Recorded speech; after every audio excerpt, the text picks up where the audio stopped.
Hello, everybody. I'm glad you could make it to today's episode of Star Wars Nerds and Geeks. So, today was supposed to be a pros and cons episode about Rogue One, a Star Wars story. But it's been a while since I have made a video and I wasn't talking too well, so I decided that I'd make this one instead to kind of warm up, to kind of, get back into talking on videos. And then next episode will be, I always call it solo, I'm sorry. Well, the next episode will be pros and cons for Rogue One. So, but as for today's episode, we are going to be talking about, as you could probably tell from the title, an old Sith ritual that occurred. And I don't generally deal in absolutes. I'm not a Sith. Because there's generally always a bigger fish. There's always a bigger fish.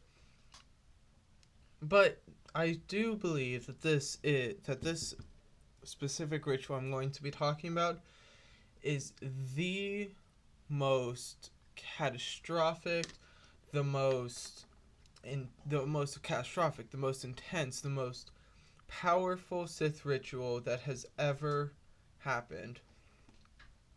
So all the following information comes from, none of it is canon. It all comes from legends, specifically the legends book Revan.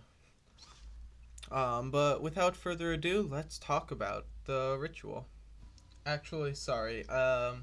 First we have to talk about the guy behind the ritual. So this takes place. I can't give you an exact date, but probably around 5,000 years before the Battle of Yavin, or 5,000 BBY.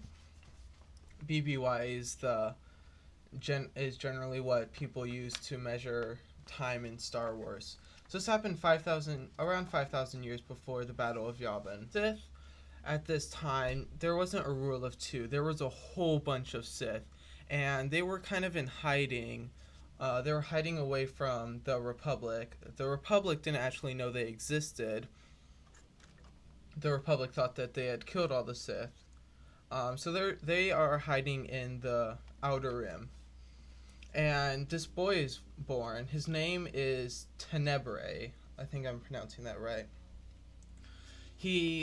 This boy is really strong in the Force, and by the age of 6, they start realizing that he is Force sensitive. Everyone around him.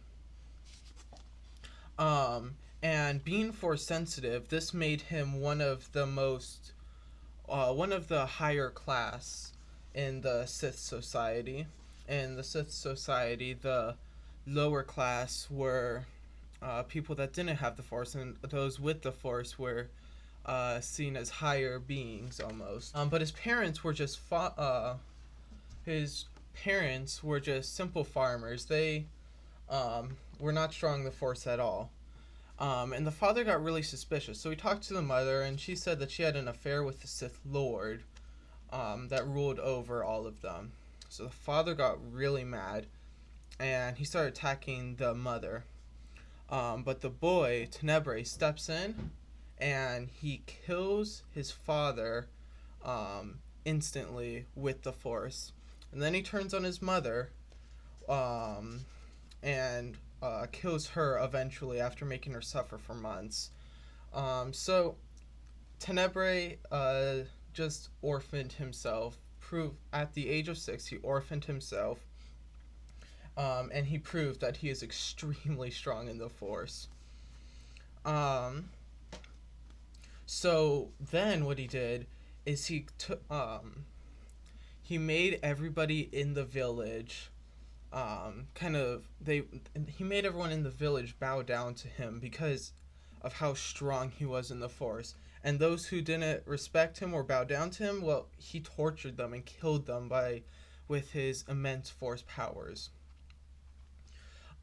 So over the next few years, these rumors started to spread about him, and everyone started hearing things about this boy, Tenebrae. And Tenebrae amassed legions of all of his followers. Some were into him, they really liked him, and others just did it out of fear for their own lives. He rose to power and killed thousands. I mean, some of these people that he killed, he just did it for fun. He loves to kill. He's stereotypical Sith Lord in this way. This boy Tenebrae, his father, he his name was Lord Dramoth. He ruled over the planet that Tenebrae lived on, which was a planet called Nathema. So Tenebrae's father, Lord Dramoth, heard rumors about Tenebrae, but he didn't really care about it. He forgot the boy Tenebrae. So Dramoth didn't really notice until a long time later. Finally, he comes over to see if this boy Tenebrae was worthy of being a servant to him.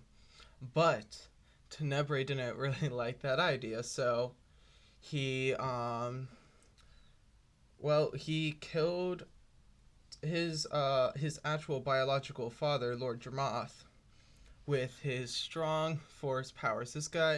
This kid, Tenebrae, is extremely strong in the Force. And at this time, Tenebrae is only 10 years old.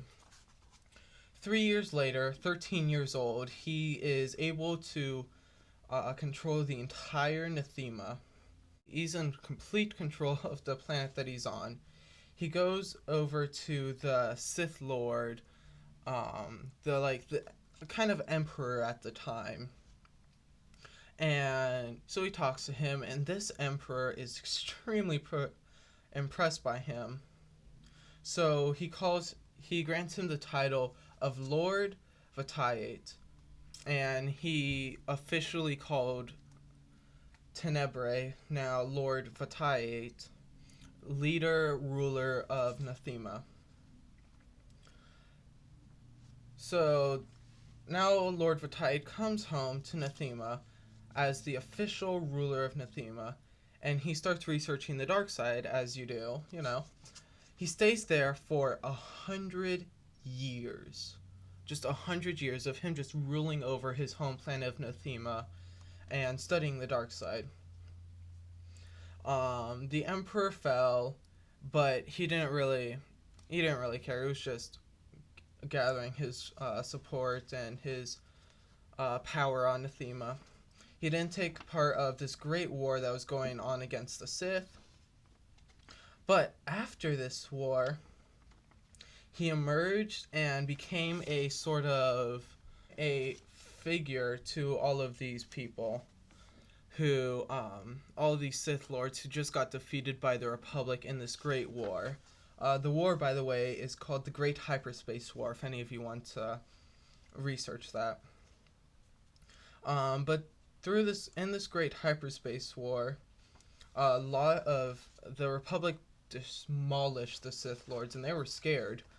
So Lord Vatayate ended up feeding on their fear and using it against them.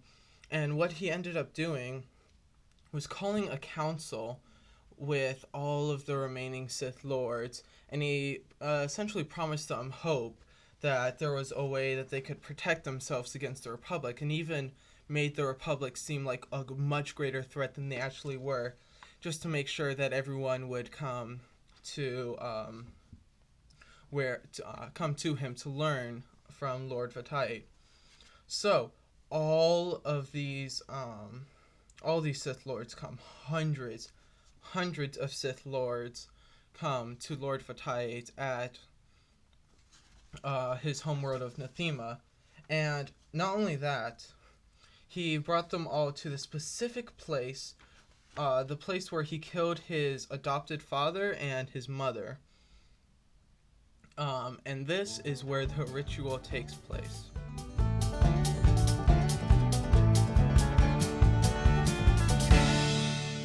So finally, we get to talk about the ritual. So all of these hundreds upon hundreds of Sith Lords arrive on Nathema, And Lord Vitiate puts them all under his control. He dominates their minds. He crushes their resistance. This is all through his incredible force power. So Lord Vitiate turns all of these Sith Lords into slaves of his will, and he forces them to participate in the most complex ritual of Sith sorcery that has ever been attempted. So, calling on the dark side, what Lord Vitiate does is he calls on the dark side, and he feeds on the power of all of the Sith Lords around him. And let me quote the book. It says, he fed on their power, absorbing it into himself, utterly obliterating all traces of his victims. But the ritual was not confined to the doomed Sith Lords. They were but the eye of the storm, the center of a vortex that spread across the entire planet. Every man, woman, and child on Nathema died that day. Every beast, bird, and fish, all the insects and plants, every living being touched by the force was consumed. When the ritual ended, Nathema was no longer a world. It was a husk sucked dry. Lord Vitiate sacrificed millions, stealing their life force to make him immortal. Their deaths also made him stronger than any Sith who had come before, and he ceased to be known as Lord Vitiate. On that day, the Emperor was truly born. Alright, so essentially he takes all these Sith Lords, sucks up all their power, and sucks up everybody else around him. As the book says, he devoured them. It's pretty gruesome, actually. Yeah, it's a pretty insane ritual. But what does this do? Well, a little while later into the book, some of the main characters come up and see him, and they realize that these souls that he devoured that day, they weren't necessarily gone. They were actually inside the Emperor in a way, and the Emperor was feeding on their life source to keep himself alive and to make himself more and more powerful. Yeah, that's what the ritual does. It's a pretty intense ritual, something that nobody should ever do. It destroys someone. It takes a whole lot of power to do it, and even just the mere fact of getting all the souls into you, it hurts and you feel pain for the rest of your life. You just have to learn how to accept the pain. You feel torture. You are tortured for the rest of your life. But the reward of it is immortality, and yeah, you get immortality, you get immense power. At this time, this emperor had been alive, at the time that Revan takes place, the Emperor had been alive for 1,000 years, and probably would be alive for tens of thousands more. So, I have already talked about what it was like for the people, what this ritual did to the person actually conducting the ritual. But what was the after effects of this? Well, Nathema is visited 3 more times in this book by 3 different Force-sensitive individuals, 2 Jedi and 1 Sith Lord, and all 3 of them are extremely powerful in the Force. Their experiences on this world were rather similar. The very first thing they notice when they drop out of hyperspace and get onto the world is how there's no Force. You couldn't on this world, you couldn't sense the Force at all. It didn't exist. Like, Lord Vitiate had taken the Force out of this world. It's something that nothing that has never happened. It's on any other planet in any time. This is a completely unique thing. And it's something that all of these Jedi and Sith just couldn't handle. It's crazy. They barely can stand on a thema for an hour, just because of how intense it is. There are a few more things that happen on a thema that you notice. There's it's cold. There's a void on the thema, and it's completely cold, but there was no wind. The air is stale, and there it's really hard to describe. But like when people talk, there was no tone in their voice. It was just flat and dull. It's all the droids on the world, their circuits were overloaded. Oh, here's a quote from the book.